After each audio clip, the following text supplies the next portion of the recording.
विवेक ज्ञान से आनुश्रविकत्वात्, विवेक ज्ञान भी वेद में ही है। विवेक ज्ञान मैंने आत्मज्ञान वो भी वेद में। आपने वैदिक सारे उपायों को यदि खंडन कर दोगे, वेदांत का भी खंडन हो जाएगा, ज्ञान रूपी उपाय का भी खंडन होगा। तो कहते नहीं, इसलिए हमने क्या किया, आनुषंगिक अर्थ संकोच कर दिया। संपूर्ण वेद का ज्ञान ऐसा अर्थ नहीं लेना, संपूर्ण वेद में विहित, किंतु अर्थ क्या लेना, वेद का कर्मकांड और उपासना कांड मात्र में विहित जो है वो अनित्य फल देने वाला है। इन वेद का जो ज्ञान कांड में विहित है आत्मज्ञान और मोक्ष फल देने वाला है। तथा जो श्रूयते, इस विषय में उपनिषदों में लिखा है, आत्मावार द्रष्टव्य श्रुतो मंत्र निध्यासितव्य। बृहदारण्यक उपनिषद, बृहदारण्यक उपनिषद में दूसरे अध्याय चौथे ब्राह्मण का 5वां मंत्र है, 2, 4, 5। और क्या कहा, प्रकृतो विवेक्तव्य, आत्मावरे ज्ञातव्य। ज्ञातव्य का अर्थ क्या, प्रकृति तो विवेक्तव्य, प्रकृति से माया से अलग करके देखो उसको। माया से ढक गया ना, अभी ढका हुआ उस ज्ञान को माया हटा करके, प्रकृति जो घेर रखी है पुरुष को, प्रकृति से अलग करके उस आत्मा को देखना, अनुभव करना चाहिए, जानना चाहिए। इसलिए इन्होंने अर्थ कर दिया, ज्ञातव्य का अर्थ स्वयं लिख रहे हैं, प्रकृति तो विवेक्तव्य, ऐसा अर्थ करना चाहिए। और दृष्टव्य श्रोतव्य मंतव्य, ऐसे है ना मंत्र, आत्मावरे द्रष्टव्य करके वहां, और आपने आत्मावरे ज्ञातव्य कैसे लिख दिया, आत्मावरे ज्ञातव्य करके ले रहे हैं ना, यहाँ दृष्टव्य नहीं लिख रहे हैं, क्यों संतर कर दिया। तब वहां पर समझना चाहिए कि भाई पाठांतर है अलग अलग। बृहदारण्यक 2, 4, 5 में अधिकतर उपनिषदों में देखने को मिलता है कि वहां क्या है, द्रष्टव्य करके है, लेकिन प्रकृति व्यक्तवेदी दृष्ट भाष्य एवं असौ दृष्टो भवति, ये दे रहे हैं नीचे टीका में, शाखांतरीय बृहदारण्यक उपनिषदि एवं वेद पाठस्य। देखो 2 शाखाएं ना, जैसे काण्व शाखा और माध्यम शाखा है, तो अनेकों शाखाएं, प्रमुख क्या है, 2 मानी गई शुक्ल यजुर्वेद में, काण्व शाखा और माध्यम शाखा। काण्व शाखा में हो सकता है द्रष्टव्य ना हो, ज्ञातव्य हो, और लेकिन माध्यम शाखा जो हम लोग पढ़ते हैं उसमें क्या है, द्रष्टव्य करके है। तो शाखांतरीय पाठ भेद को लेकर लिख दिया है ज्ञातव्य, लिख दिया। और ज्ञातव्य का अर्थ कर रहे हैं, प्रकृति तो विवेक्तव्य, प्रकृति से अलग करके, प्रकृति ही पुरुष को भोग देते हुए ढक दिया है। वेदांत भाषा में माया है, प्रकृति यहां पर माया, माया आत्मा को ढक दी है, अलग करके उसको पहचानना है। न च पुनरावर्तते, न च पुनरावर्तते, न स पुनरावर्तते, कहीं च करके पाठ, कहीं स करके पाठ, न स पुनरावर्तते पाठ है। छांदोग्य उपनिषद है ये 8:15-1। अस्याम प्रतिज्ञायाम हेतु माह, ऐसी प्रतिज्ञा करने में हेतु क्या है, विवेक ज्ञान से ही मोक्ष होता है, ऐसी प्रतिज्ञा करने में हेतु क्या है। कहते कि आपने अंतर कर दिया ना, दृष्टवत अनुश्रविका, दृष्टवत अनुश्रविक की व्याख्या ही आपने प्रतिज्ञा करके अलग बदल दिया। क्या कर दिया, अनुश्रविक का अर्थ कर दिया कर्म और उपासना, ज्ञान नहीं। ऐसी प्रतिज्ञा आप क्यों कर रहे हैं, उसमें हेतु दे रहे, इसलिए करना पड़ रहा है ऐसी प्रतिज्ञा, क्योंकि कर्मकांड और उपासना कांड से प्राप्त होने वाला जो फल है वो कैसा है, सही अविशुद्धि क्षयातिशय युक्त। वो जो अनुश्रविक फल है, कर्म और उपासना का जो फल है वो अविशुद्धि, क्षय और अतिशय 3 से युक्त है। अविशुद्धि क्या है, स्वयं बता रहे, अविशुद्धि सोमादि यागस्य पशु बीज आदि वध साधनता। जैसे सोमयाग आपने कहा स्वर्ग का साधन है, लेकिन सोमयाग में क्या होगा, पशुओं को काटना पड़ता है। आप अपने स्वार्थ के लिए दूसरे को मार रहे हो, बलि का बकरा बनाना बोलते हैं, इसी को कहते बलि का बकरा बना दिया। अपने को स्वर्ग जाना है तो उसे बकरे को काट के डाल दिया याग में, ये पाप है। इसलिए पशु का वध है, उसमें ये अविशुद्धि है याग में। अथवा मान लो पशु नहीं डाल रहे हो, लेकिन धान तो डालोगे ना, चावल डाल देते हैं, गेहूं डाल देते हैं, अनाजों से चावल पकाते हैं, चावल को डाल देते हैं। या जैसे यहाँ उत्तर भारत में देखते हैं तिल है, जौ है, ये सब डालते हो हवन में। वो जौ बीज है, और मान लो कोई आदमी खाता उस जौ को, उस जौ से वीर्य बनता, और वीर्य को अपने पत्नी में डालता, उससे एक बच्चा होता, सृष्टि बढ़ती कि नहीं।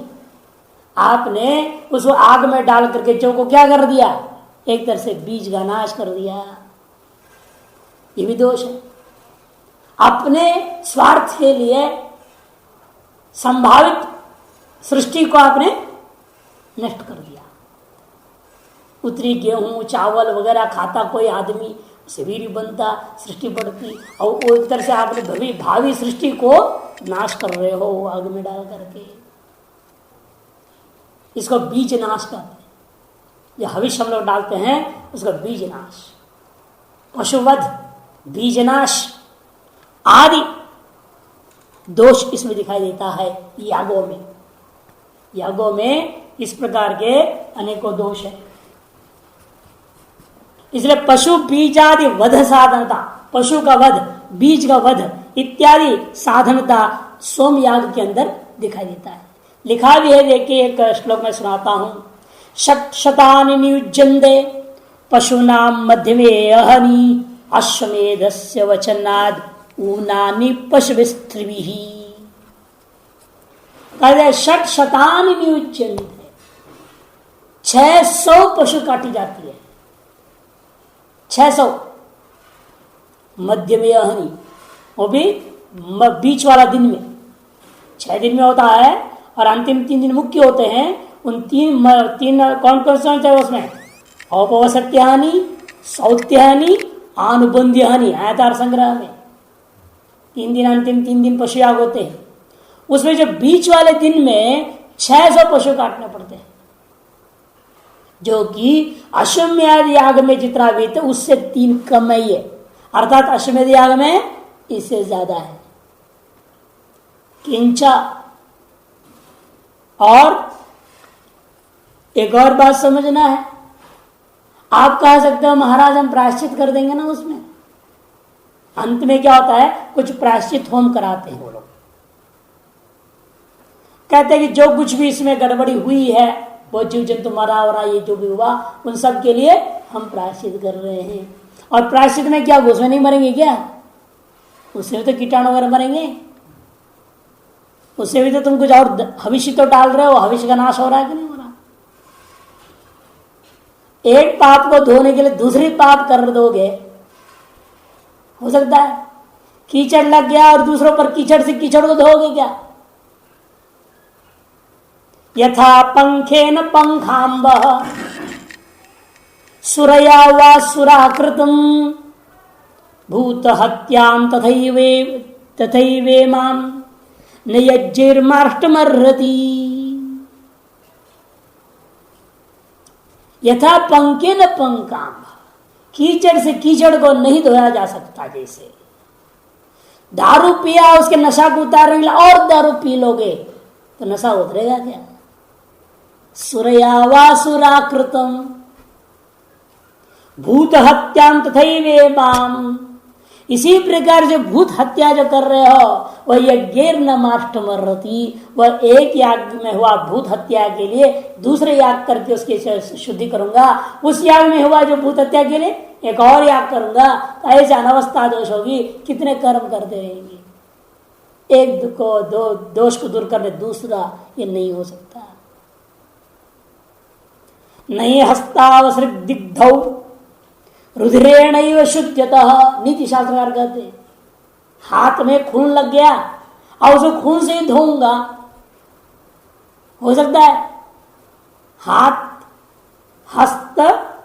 हस्तौ असृक दिग्धौ, हाथ में खून लग गया है, उसको रुद्रे नहीं व नहीं शुद्धतः, खून से ही उसकी शुद्धिकरण नहीं हो सकता। उसी प्रकार एक पाप को दूसरे पाप से मैं धोऊंगा सोचोगे तो वह नहीं हो सकता। इसलिए ऐसे पुण्य कर्म करना पड़ा जिसमें कोई पाप न मिश्रित हो। समस्या है ऐसे पुण्य कर्म है कौन सा जिसमें कोई पाप उसे मिश्रित ना हो। विचार करके देखेंगे तो ऐसा कोई कर्म ही नहीं है जिसमें पाप मिश्रित ना हो। हर एक कर्म में पाप मिश्रित है। हर एक कर्म, क्या आप दान दे रहे, अगर से कुछ हत्या होता दोष तो नहीं है ना। आपने दान दिया और वो दान का अगला कैसे उपयोग करेगा, इसका रिजल्ट क्या होगा पता नहीं, पाप हो सकता है। अधिकारी को दिया, अनधिकारी को दिया, अनेकों प्रकार से उसमें भी दोष आ जाते हैं। अनधिकारी को तो भयंकर दोष होगा, अधिकारी को दिया तो कम दोष है। इसलिए कहते हैं कि देखो इस प्रकार से आप सोचते हैं तो कर्म में तो अविशुद्धि है, इसलिए ये कभी हमें वास्तविक सुख आनंद अर्थात दुख त्रय का विघात ये नहीं कर सकता। वैदिक कर्म भी नहीं कर सकता। यथास्म भगवान पंचशिखाचार्य, जैसे पंचशिखाचार्य महाभारत का प्रकरण में कहते हैं वहां स्वल्प संकर सपरिहार सप्रत्यवमर्ष हमेशा स्वल्प संकर व्याख्या करने देखिए। ज्योतिष्टोमादि जन्मन प्रधाना पूर्वस्य स्वल्पेन पशुहिंसादि जन्मना अनर्थेतुना पूर्वेण संकर। आपने ज्योतिष्टोम याग किया, सोम याग किया, अश्वमेध याग किया, रासु याग किया, कोई भी याग करोगे उससे जो पुण्य होगा वह पुण्य के साथ पाप भी चिपका हुआ है। क्यों?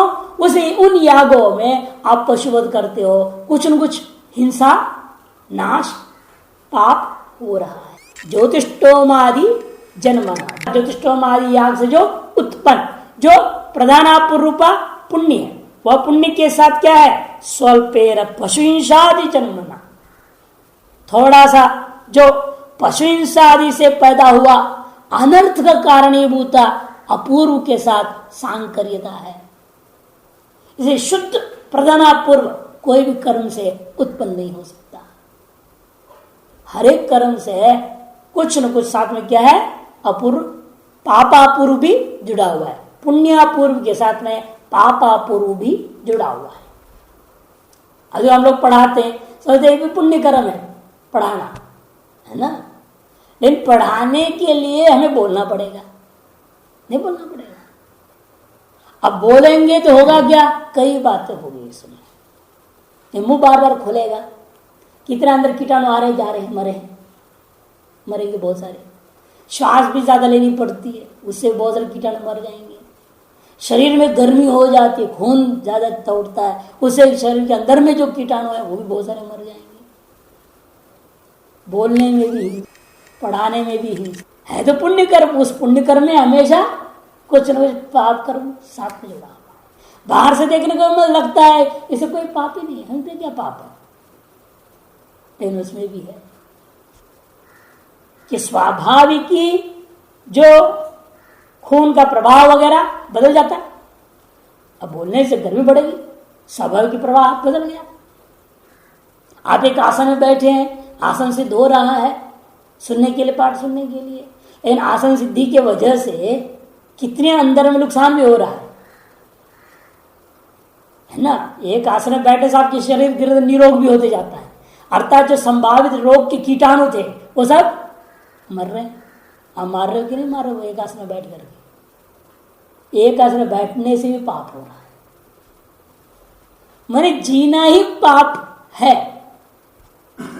ये श्वास के साथ कीटाणु जा रहे, मर रहे, तो जीना भी एक तरह से पाप हो रहा है साथ साथ। लेकिन ये जो पाप कम है क्योंकि आप जी रहे अध्यात्म के लिए, साधना कर रहे हैं, भगवान का भजन कर रहे हैं, जप तप कर रहे हैं, गुरु सेवा कर रहे हैं, वो सारे के कारण से ये पाप छोटा सा हो जाता है।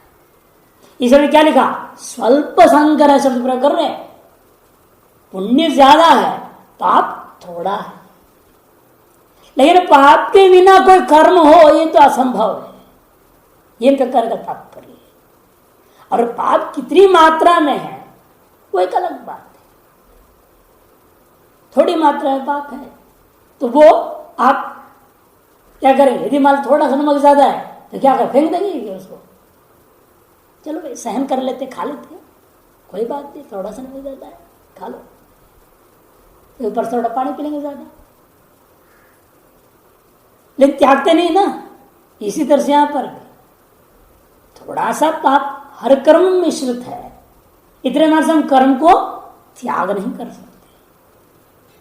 और कर्म कर किए बिना शरीर जिंदा भी नहीं रहता। श्वास लेना भी एक गौण कर्म है, उस कर्म के बिना शरीर कहां जिंदा रहेगा? इसे कर्म के बिना शरीर की यात्रा ही नहीं होती है, और पाप के बिना कर्म नहीं होता। आधे जीवन पूरे में कर्म हो रहा है और पाप भी हो रहा है। अब निर्भर होता है भाई हम उस जीवन में पुण्य, वेद श्रुति स्मृति आदि में विहित पुण्य कर्म जिसमें हिंसा आदि न्यूनतम हो, ऐसे कर्म हम ज्यादा से ज्यादा करेंगे तो वह पाप का मात्रा न्यूनतम रहता है। और स्वार्थ से प्रेरित होकर करते हैं तो पाप बढ़ता है, पुण्य घटता है। इसे हर एक कर्म में पुण्य भी है, पाप भी है, दोनों। एक बार एक था हिंसक आदमी, डकैत टाइप का, बहुतों को मारता था। उसे पूछा वे तुम इतने को मारते हो, तुम क्या मिलेगा? कहते मैं जो मार रहा हूं इसे बड़ा पुण्य है। वो इसे क्या पुण्य है? कहते जनसंख्या का जो कंट्रोल कर रहा हूं मैं, इतने को मारा, उधर जनसंख्या घटाया ना मैंने, और देश परेशान है जनसंख्या की अधिकता से, मैं उधर घटाने में सरकार को मदद कर रहा हूं, मैं पाप कहां कर रहा हूं?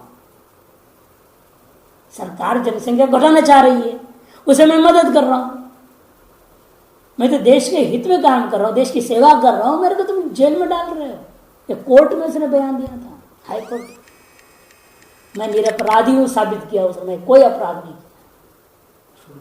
कहां छोड़ेगी सरकार?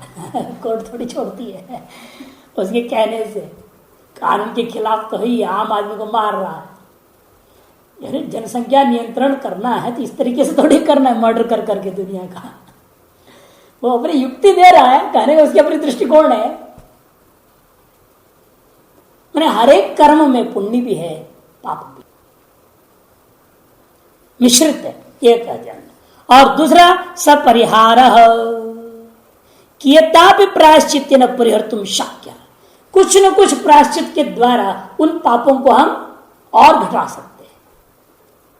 और कुछ होते हैं सप्रत्यमर्श, आप और कोई उसको प्रायश्चित ही नहीं होता, सहन करने अलावा और कोई रास्ता ही नहीं है। सहन करना पड़ता है, पापों का फल आता है, आपको क्या करना पड़ता है? सहन ही तो करना पड़ता है। ये तो कोई आप लोग चाहते नहीं कि हम पाठ में सोए, चाहते कोई नहीं चाहते। ये नींद आ जाती तो क्या करें? तो जगते हैं तो बुरा तो लगता है, अरे बच्चे सो गया था मैं, लेकिन अब जो हो गया सो हो गया, सहन करना पड़ता है, पाप का फल है। इसी पर बहुत सारी चीजें हैं जीवन में, पाप का फल है, फलस्वरूप कई चीजें होते हैं और उसको हम सहन कर लेते हैं। उसको कहते हैं यहां सप्रत्यमर्श।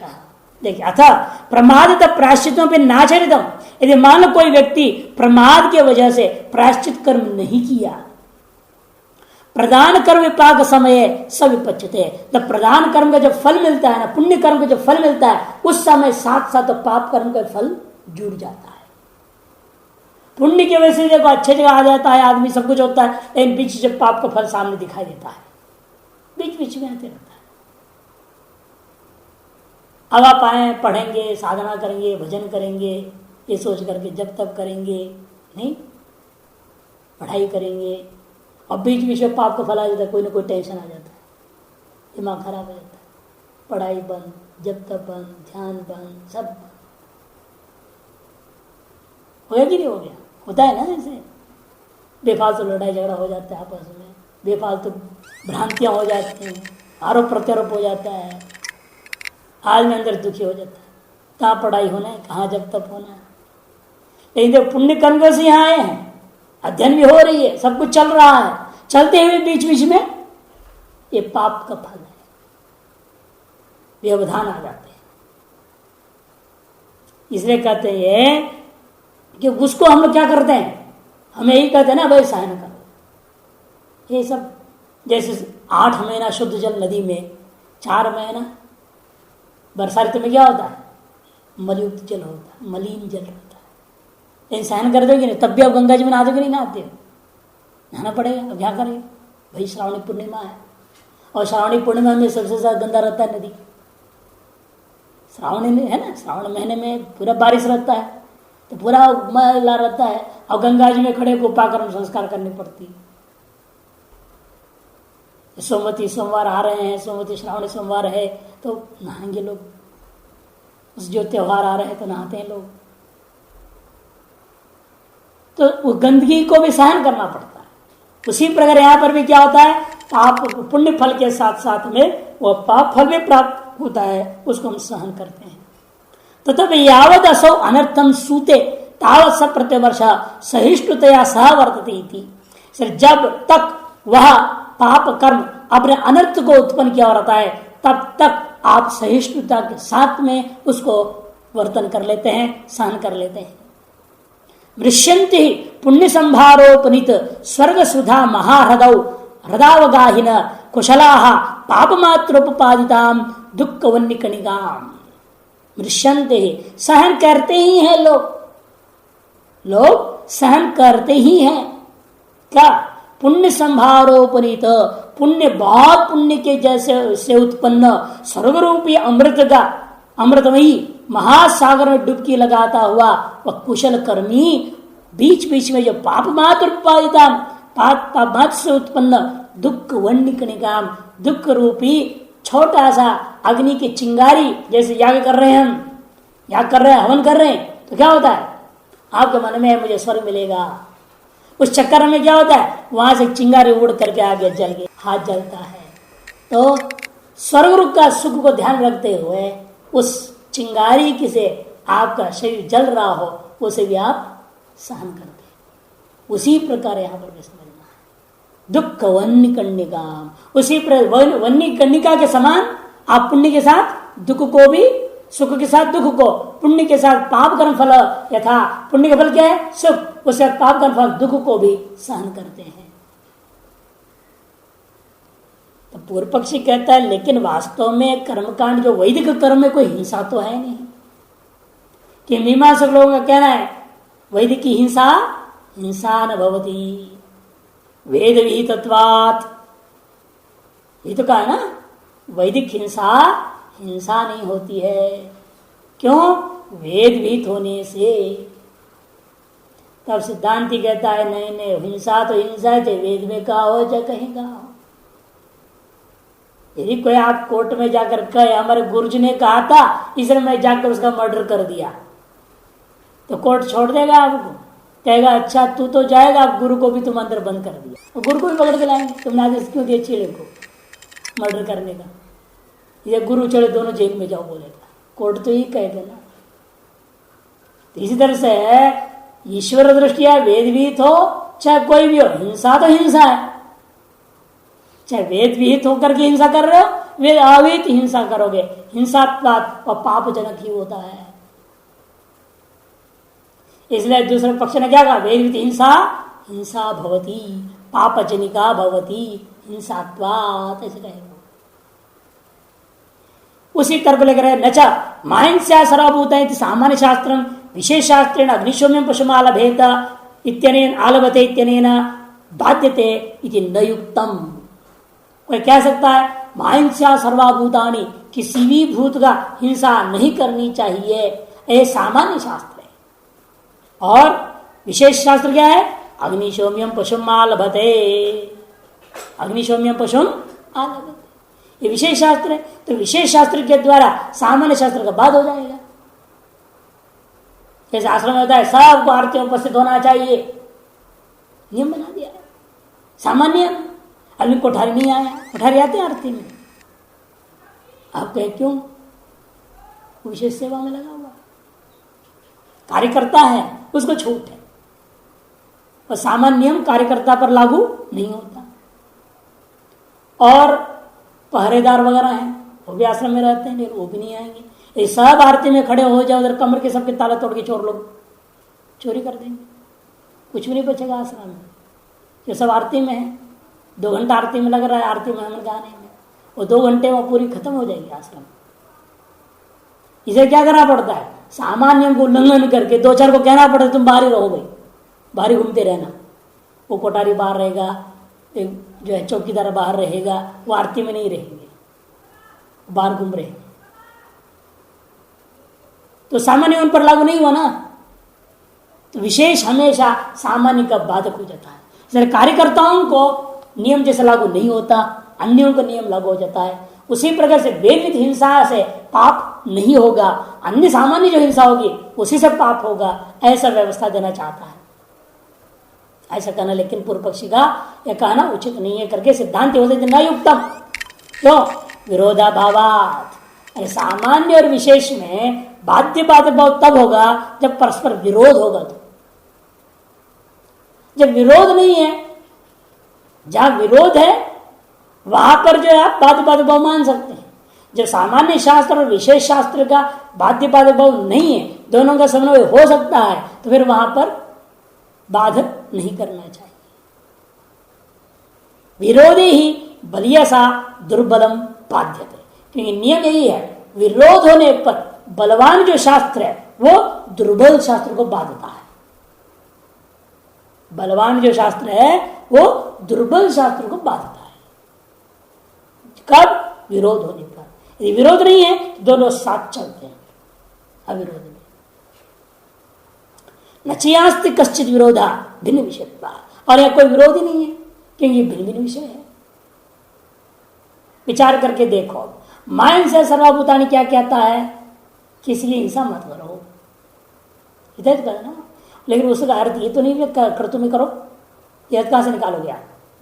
क्रतु में करो, अन्यत्र मत करो, यह अर्थ कहां से निकालेंगे?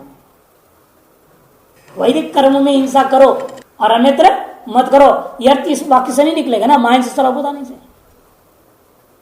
और अग्निशम में पशु माला बेहतर, इस वाक्य का आप क्या अर्थ करेंगे?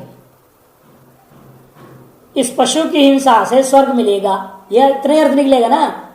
लेकिन ये भी साथ जोड़ेगा, लेकिन इस हिंसा से पाप नहीं होगा, यह अर्थ भी जोड़ोगे उसमें।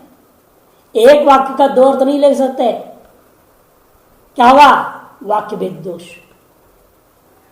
एक वाक्य से 2 अर्थ लेंगे तो क्या हो जाता है? वाक्य भेद दोष हो जाता है। इसे वाक्य का एक ही अर्थ लेनी पड़ेगी, या तो ये अर्थ लो या तो वो अर्थ लो। या तो एक कहो अग्निशम पशुमालवेद का अर्थ है कि भाई पशु हिंसा से अनर्थ नहीं होगा, लेकिन फिर अर्थ नहीं ले सकते इस पशु हिंसा से स्वर्ग मिलेगा। दोनों फल नहीं हो सकता। या तो पाप नहीं होगा, ये फल नहीं निकालो, या स्वर्ग मिलेगा, ये फल होगा।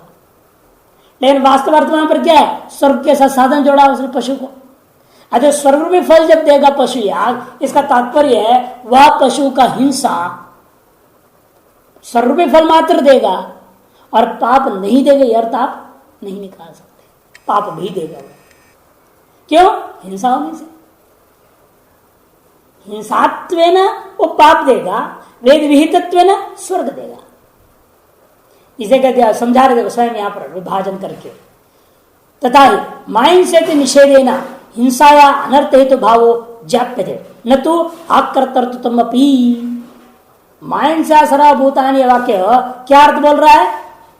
हिंसा का निषेध करने के द्वारा यह बोल रहा है हिंसा अनर्थ का कारण, पाप का साधन। हिंसा क्या है? पाप का साधन। इतना ही बोल रहा है। इन्होंने ये नहीं कहता है न तू अकृतृत्वमपि, यागी हिंसा पाप का कारण नहीं है, ये भी बात विशेष हो जोड़ नहीं सकता।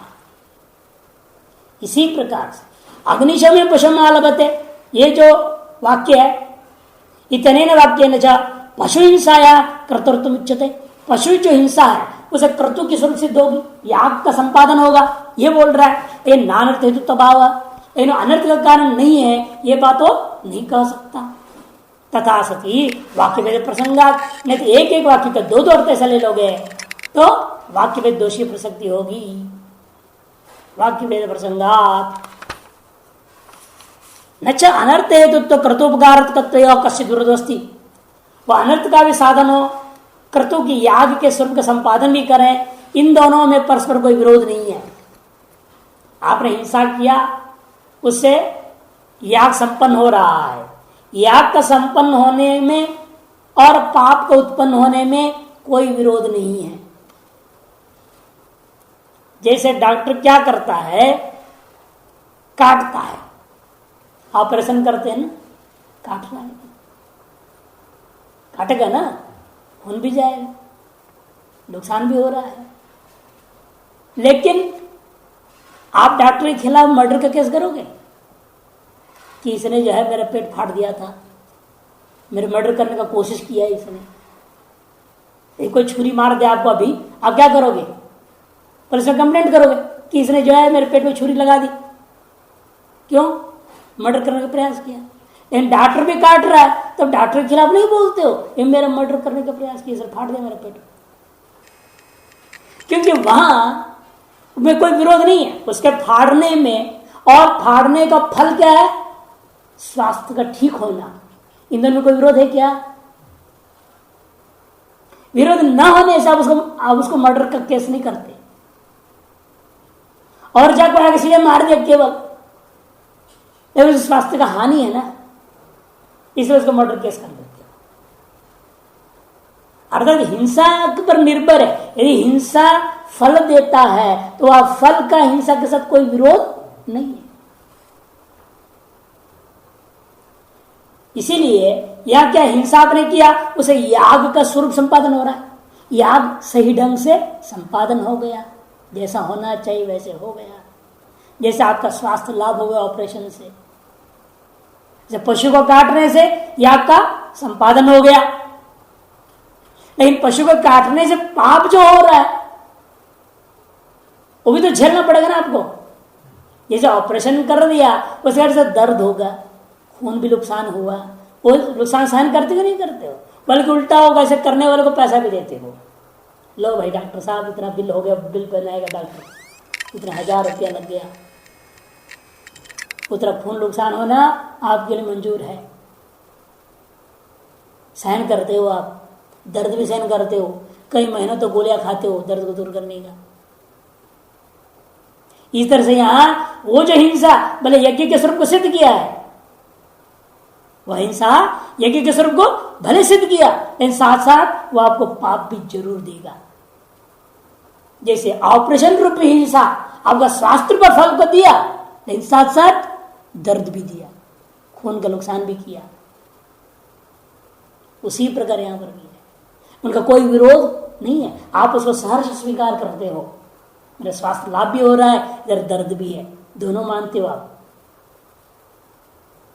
उसे यज्ञों में भी समझो, यज्ञ की वजह से मुझे स्वर्ग भी मिलेगा, लेकिन साथ साथ यहां पाप भी मुझे सहन करना पड़ेगा। ये दोनों साथ चलता है। उस लाभ के सामने में वह दर्द जो है, स्वास्थ्य लाभ के सामने में दर्द को आप सहन करते हो और दोष नहीं मानते। उसी प्रकार के स्वर्ग के और फल के सामने में आप यज्ञ में क्या पशु हिंसा से जन्य पाप को भी सहन करते हो और उसको दोष नहीं मानते हो, लेकिन वास्तव में वो दोष है, पाप तो पाप है और दुख तो देगा ही। हिंसा ही पुरुषस्य दोषम आवक्ष्यति, क्योंकि कोई भी हिंसा हो और निश्चित रूपेण पुरुष के ऊपर दोष मान पाप को जरूर वहन करेगा। क्रतोश्च उपकरिष्यति, और याग में उपकार भी कर रहा है वो, याग के स्वरूप सिद्धि में, याग के स्वास्थ्य लाभ में उपकार कर रहा है हिंसा, और लेकिन साथ साथ आपका पाप भी, पाप के वजह से फल होता दुख भी जरूर देता है। इसमें कोई विरोध न होने से व्यक्ति स्वीकार करता है। ये नहीं कह सकते आप यज्ञ में हिंसा करने से उस हिंसा से पाप नहीं होता, ये नहीं कह सकते। हाँ जरूर है। इधर से बड़ा फल दिख रहा है ना आपको, स्वर्ग, फिर भी पाप होता है ना, तो पाप उसमें छोटा है ना, कम है ना। पशु को ऐसा, हाँ कम है, वो स्वर्ग की आनंद की अपेक्षा से ये पाप छोटा पाप। आपको पता है, जैसे आप भोजन करते हैं, हम लोग मालूम है भोजन करने से मरना है, भोजन ही हमारे लिए शरीर को, नहीं करने से भी मरूंगा भूखा, करूंगा तो भी मरूंगा, तो भी करते कि नहीं करते? मरने के लिए खा रहे हो, क्यों खा रहे हो? ये जानते हैं ये अन्न ही धीरे धीरे क्या होता है, शरीर को जर्जरीभूत कर देता है। अन्न ही धीरे धीरे शरीर को अंदर सड़ाता है और अन्न के कारण से बना हुआ शरीर मर जाता है। फिर भी हम अन्न खाना छोड़ते हैं क्या? जानते हैं कि हर कर्म में पाप है, फिर भी हम कर दे, क्यों? तो स्वर्ग मिलेगा। उस स्वर्ग का लालच में हम पाप को भी सहन करते हैं। इसी प्रकार से हम अन्न खा रहे, मालूम मृत्यु होना इस अन्न से, फिर हम खा रहे, इस सोच करके, लाभ को सोच कर, लाभ क्या है? मैं जिंदा रहूंगा तो जब तक ध्यान करूंगा, शास्त्र पढ़ूंगा, कोई साधना करूंगा, ध्यान करूंगा, मेरा मोक्ष हो सकता है। मोक्ष पाने के लिए आप जीना चाहते हैं, जीने के लिए खाना पड़ता है, और खाने से मालूम है मरना जरूर है। लेकिन एक उत्कृष्ट फल के लिए आप मृत्यु का कारण अन्न को भी स्वीकार करते हैं। पाप और पुण्य दोनों भी मानना पड़ेगा? मानना ही है, दोनों एक साथ है। ऐसा कोई पुण्य नहीं जिसमें पाप मिश्रित न हो, ऐसा कोई विशुद्ध पाप नहीं जिसमें पुण्य किंचित न हो। केवल पाप ऐसा आप ढूंढ नहीं सकते कहीं कर्म, ऐसा कोई कर्म ही नहीं है जो केवल पाप कहोगे उसमें भी किंचित पुण्य रहता है। क्यों कर क्यों रहा आदमी? मान लो केवल पाप है, मान लो वो भी अपने पत्नी बच्चों को पालने के लिए कर रहा है, ने 4 प्राणियों के जीवन के लिए जीविका प्राप्त कर रहा है कि नहीं कर रहा है? 4 प्राणियों का वो भरण पोषण कर रहा है ना उससे। वो चोरी करके डकैती करके लाए, उसे बच्चा पढ़ के मान लो IAS ऑफिसर हो जाए, बड़ा अधिकारी बन जाए। चोरी डकैती करके लाया, बच्चे को पढ़ा रहा है, हो सकता है बच्चा मिलिट्री में शामिल होकर के बहुत बड़ा काम करे, देश की रक्षा कर दे। पुण्य भी तो है ना उसमें, उस पाप में, क्योंकि वो चोरी किया हुआ डकैती का धन से वो अपने बच्चों को पढ़ा रहा है, लिखा रहा है, पालन पोषण कर रहा है। उस दृष्टिकोण में तो पुण्य है। और उधर पाप तो पाप है, ये चोरी तो पाप है, डकैती तो पाप है। कि अन्य प्रकार से भी वो कमा सकता था, लेकिन इस रास्ते से कमाना पाप है शास्त्र के अनुसार। उस पाप में भी पुण्य पीछे छिपा हुआ है, लेकिन पाप प्रधान है, पुण्य कम है कि शास्त्र अविहित होने से। और इनको हम क्या कहते हैं? शास्त्र विहित होने से पुण्य प्रधान है, पाप गौण है। इस तरह से हर एक पुण्य में पाप जुड़ा हुआ है और हर एक पाप में पुण्य भी जुड़ा हुआ है। बिना पुण्य का पाप नहीं, बिना पाप का पुण्य नहीं। कोई भी कर्म है उसे दोनों रहता है। कौन कितने अंश है वो अलग चीज है, कितनी मात्रा, कैसा भोजन खाओगे तो मृत्यु जल्दी होगी, और कैसे भोजन खाओगे मृत्यु देरी से होगी। तो मृत्यु भोजन पर निर्भर है तो भोजन। अब डायबिटीज है, हम रोज चावल खाएं, रोज मिठाई खाएं तो क्या होएगा? जल्दी जाएंगे। अब भजन करने के दृष्टिकोण से, एक साधना का दृष्टिकोण से, ज्ञानानुभूति करने की इच्छा से, जो भी हो उस वजह से क्या हम लोग करते हैं? नियंत्रण। ये नहीं खाएंगे, वो नहीं खाएंगे, वो नहीं खाएंगे, ताकि स्वास्थ्य ठीक रहे, भजन ठीक हो। चीज तो वही है, लेकिन वो वेद विहित हो जाए, वेद अविहित हो जाए, फल में अंतर हो जाता है। भोजन तो भोजन है, लेकिन अब निश्चित भोजन नहीं कि विहित भोजन है। वो पथ्य और अपथ्य बोलते हैं इसी को, पथ्य और अपथ्य। आयुर्वेदिक भाषा में ये खाना चाहिए, ये नहीं खाना चाहिए बोला गया है। जो नहीं खाना चाहिए बोला उसको करोगे तो नुकसान होगा। उसी पर वेद ने कहा ये मत करो, उससे तुम करोगे तो पाप ज्यादा होगा। इसलिए का कहना है हिंसा ही पुरुष दोष में आवक्षति कर्तोषोपकरिष्यति, दोनों एक साथ होता है। हिंसा में कर्तु का उपकार भी हो गया, लेकिन साथ साथ पाप भी हो जाता है। इसे कोई विरोध ना होने से इनका बाध्य बाध्य भाव नहीं माना जाएगा। क्षयातिशयौच, अविशुद्धि की व्याख्या हो गई। अब दो रह गया, कौन सा? क्षय और अतिशय। ये भी दोष है कर्मकांड में। एक तो अशुद्धियां है, कोई भी पुण्य कर्मों से पाप जोड़ा हुआ है, कोई पाप कर्म से पुण्य जोड़ा हुआ है, ये अशुद्धि है कर्मों में। और दूसरी चीज थी क्षय, तीसरा अतिशय। उन दोनों को उठा रहे देखो। क्षयातिशयौच फलगतोपि उपाय उपचरित, फल क्षीण होता है, उसके आधार हमने क्या कर दिया? उपाय में भी क्षय दोष दे दिया, कर्म में भी क्षय दोष दिया। कर्म का क्षय नहीं होता, कर्म तो हम कर रहे हैं, लेकिन कर्म का फल जो स्वर्ग आदि मिला वो पुण्य का क्षीण होने से हम स्वर्ग से आ जाते हैं। इसलिए हमने कहा कर्म में ही वो दोष देखा। जिस कर्म से जो फल मिला वह फल नित्य न होने से कर्म को भी हमने क्या कहा? ये भी क्षयवान है। वही करे फलगतो अपि, फल में होता है क्षय और फल में होता है अतिशय दोष, उसको हमने कहा लिया उपाये उपचरित हो, उपाय में गौण रूप से व्यवहार कर दिया। उपाय भूता जो कर्म है और उपासनाएं हैं ये भी क्या है? क्षयशील है, अतिशय युक्त है। क्षयित्वंच स्वर्गादि है सत्वे सदी कार्यत्वाद अनुमितम, स्वर्गादि भी क्षयवान है। कैसे निर्णय हुआ? अनुमान कर लो, स्वर्गादि ही क्षयी, क्षयी माने क्षयशील है, क्षयवान है। क्यों?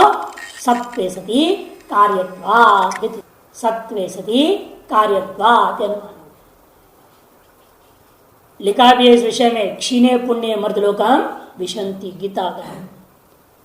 बहूनिन्द्र सहस्राणि देवानांच युगे युगे कालेन समतीतानि कालो ही दुरतिक्रमः, पुराण का श्लोक है। बहूनि इंद्र सहस्राणि, हजारों की संख्या में इंद्र भी हो गए।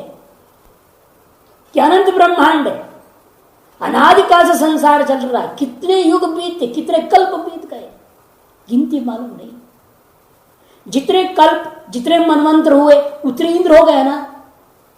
हर कल्प में 14 मनवंतर होता है, यानी 14 इंद्र बदलते एक कल्प में। ऐसे कितने कल्प बीत गए, गुणा कर उतने इंद्र बीत गए। और ये पता भी नहीं कितना ब्रह्मांड है, और हर एक ब्रह्मांड में कितने कल्प बीत गए हैं, और हर एक कल्प में 14-14 मनवंतर बीतता है, और हर मनवंतर में अलग अलग इंद्र बदलते हैं, सारे देवता बदल रहे हैं। इस तरह से तो हजारों इंद्र आके चले गए हैं आज तक की सृष्टि में, हजारों देवताएं पैदा होकर खत्म हो गए, सभी काल के ग्रास बन गए, तो हम और अब कहां छूटेंगे।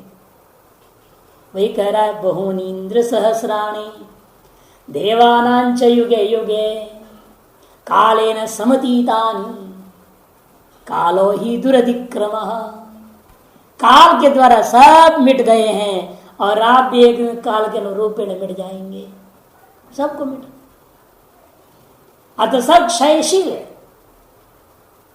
इंद्रादि पद भी नित्य नहीं रह गया, वो भी मर गए, तो बाकियों का तो कहना ही क्या।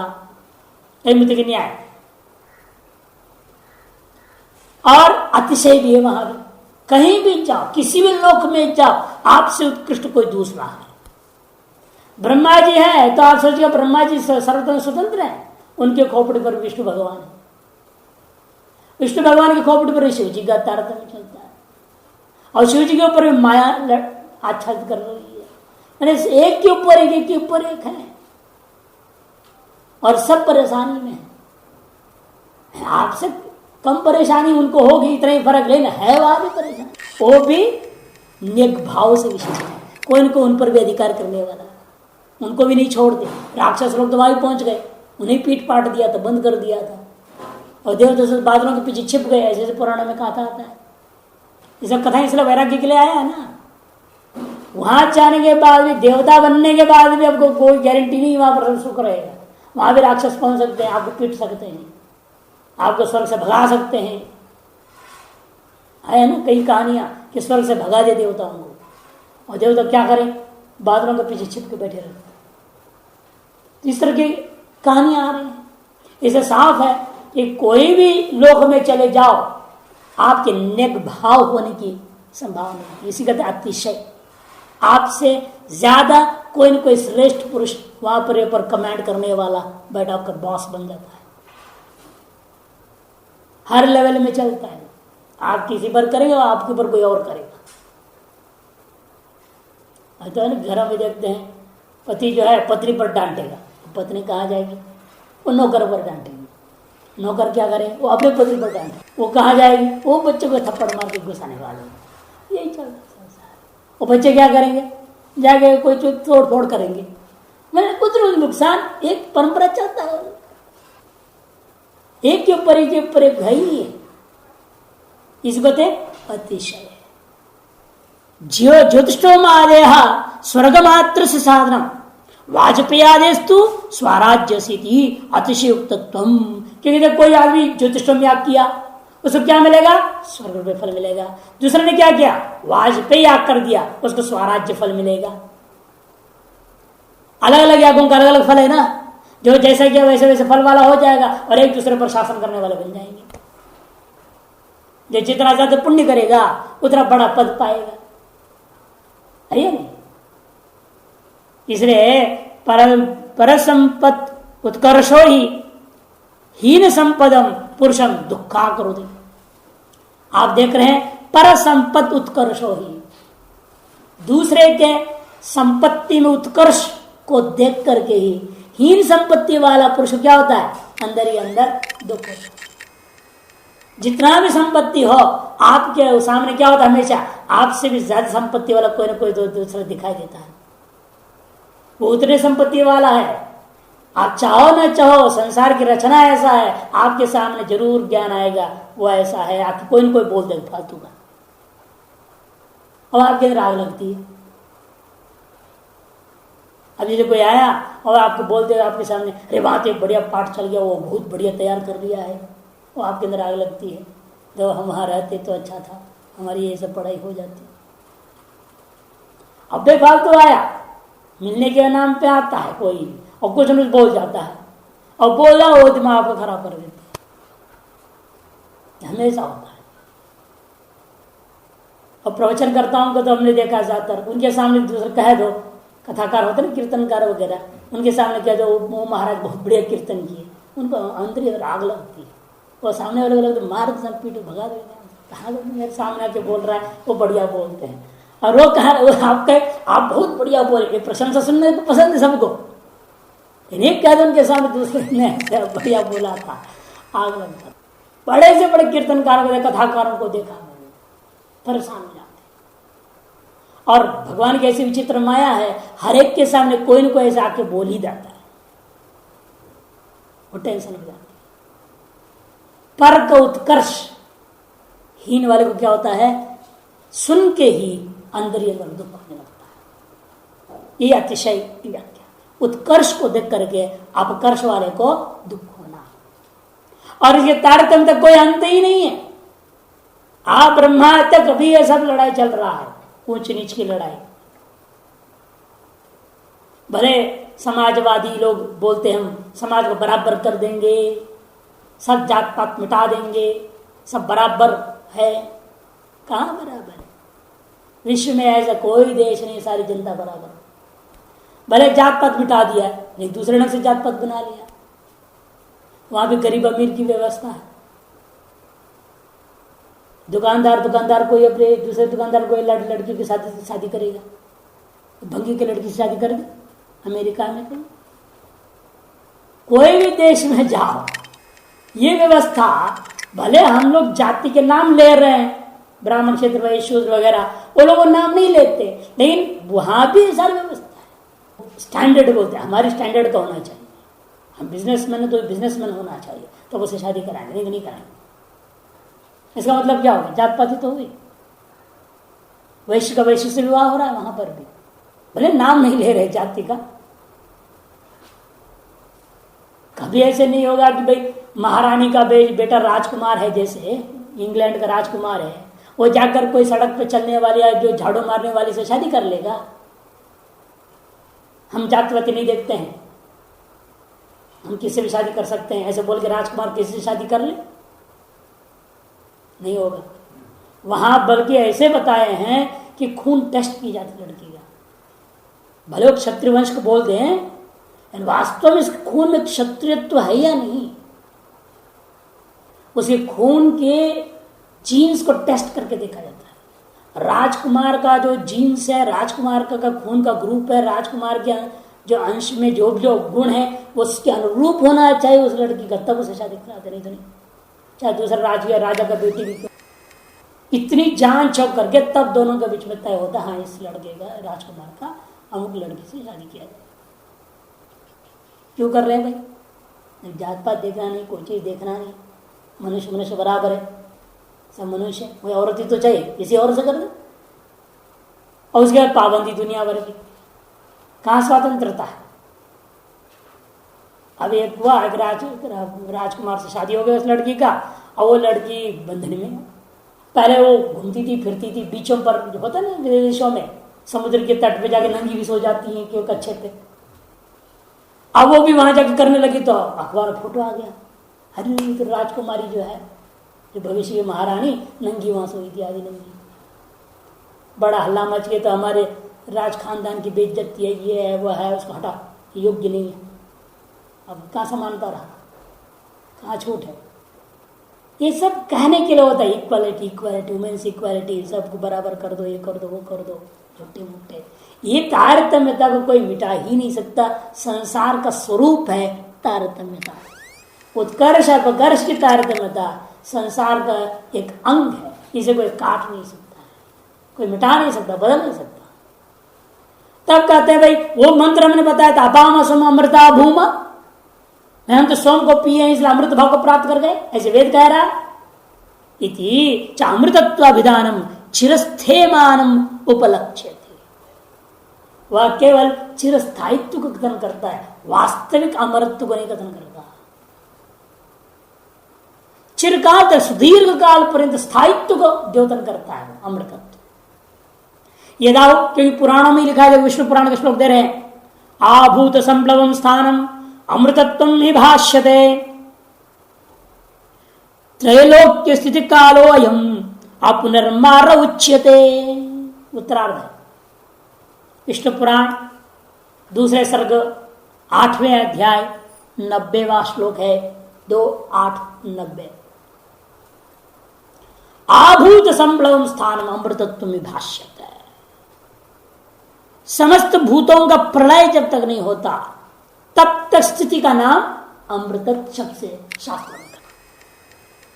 भूत संप्लव में प्रलय काल पर्यंत अवस्थित रहने का नाम ही अमृतत्व है, ऐसा विष्णु पुराण में।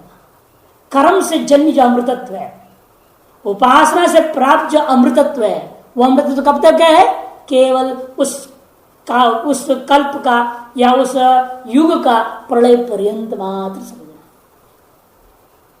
कभी युग पर्यंत हो सकता है, कभी चतुर्युग पर्यंत हो सकता है, कभी कल्प पर्यंत भी हो सकता है, मनवंतर पर्यंत हो, क्योंकि है ना अलग अलग फल बताया, 10 मनवंतराणि 100 मनवंतर इत्यादि पुराणों का श्लोक है फल का तारतम्यता। जैसा कर्म करेंगे उसके आधार पर काल की लंबाई को बताने के लिए अमृतत्व, अधिक समय तक स्थिर रहने का नाम अमृत है।